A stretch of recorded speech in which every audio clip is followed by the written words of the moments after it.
Matapos may abot sa nagkunwaring buyer ang mga peking lisensya at tanggapin ang ibinayad ng Mart money, agad inaresto ng NBI ang suspect na ito sa Maynila.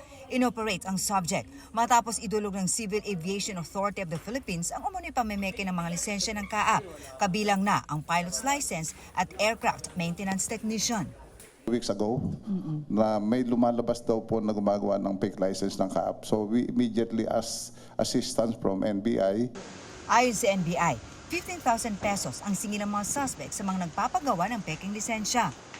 Ongoing sa online ito for quite some time, more than a year.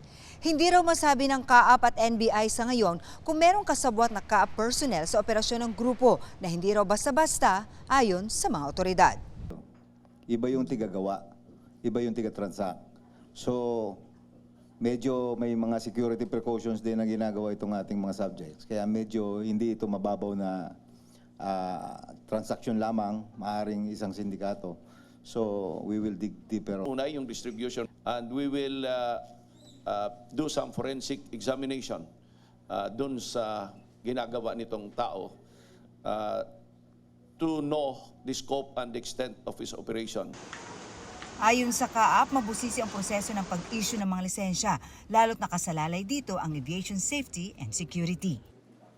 Siyempre po, pagka hindi po totoong lisensyado yung technician na to and sila ay nagpe-perform ng maintenance check doon sa aeroplano, that is something wrong and bad. Isolated case lang ito. Kasi una, digitalized na tayo sa CAAP. Ano?